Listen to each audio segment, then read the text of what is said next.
विजय वाले आता है नहीं आता?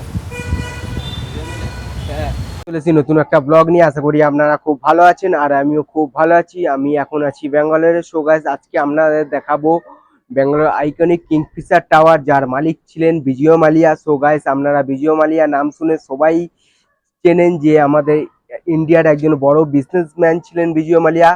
আর ওনার ব্যাঙ্গালোরে হাজার হাজার কোটি টাকার যে প্রপার্টি ছিল, আর এখন তো সেগুলো গভর্নমেন্টের আন্ডারে আছে। গভর্নমেন্ট কিছু সেল করে তার 80% পয়সা যেটা রিকভার করে নিয়েছে। সো গাইস, আজকে আপনাদের দেখাবো যে বিজয় মালিয়া ব্যাঙ্গালোরে কত কি প্রপার্টি ছিল। সো গাইস, চলুন ব্লগটা পুরো কন্টিনিউ করতে থাকুন।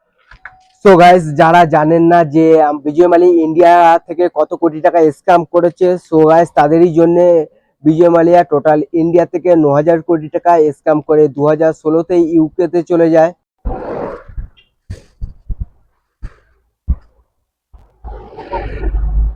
সো গাইস, আমি এখন দাঁড়িয়ে আছি কিংফিশার টাওয়ারের যে লবি আছে তার সামনেই আমি দাঁড়িয়ে আছি, আর ভিতরে কাউকে তো এন্ট্রি করতে দিচ্ছে না। সো গাইস, এর পুরো বিল্ডিং এর ডিটেলসটা আপনাদের দিচ্ছি।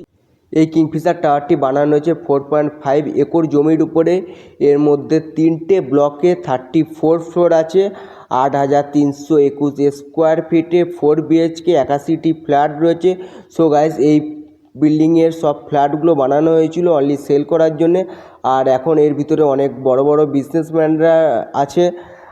এখন একটি ফ্ল্যাটের প্রাইস 42 কোটি করে। সো গাইস, এই টাওয়ারের উপরে যে দুতলা পেন্ট হাউসটি দেখতে পাচ্ছেন, এখানেই থাকতে বিজয় মালিয়া। এটি 40,000 স্কোয়ার ফিট জায়গার উপরে এই দুতলা পেন্ট হাউসটি বানানো হয়েছে। এর উপরে একটি সুইমিং পুল এবং হেলিপ্যাডও আছে এবং এর প্রাইস 150 কোটি টাকা। এটি ব্যাঙ্গালোর হোয়াইট হাউস নামেও জানা যায়।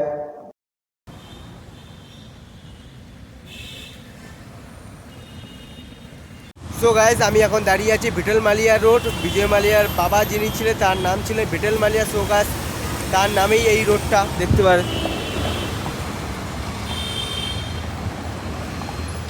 এই দিকে যে রোডটা চলে গেছে এটা তার বাবার নামে, ভিটেল মালিয়ার নামেই এই রোডটা। তো গাইস, আমি যেখানে আছি এখান থেকে আপনাদের বিজয় মালিয়া যত প্রপার্টি ছিল সেইগুলো আপনাদের দেখাবো। তো চলুন আপনারা দেখুন। তো গাইস, এটা হলো ইউবি টাওয়ার, আর এই সাইডে আছে এটা হলো কিংফিশার টাওয়ার,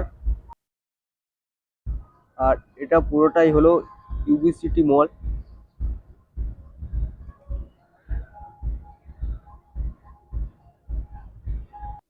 তো গাইস, এটা হলো ব্যাঙ্গালোরের মোস্ট লাক্সারি মল।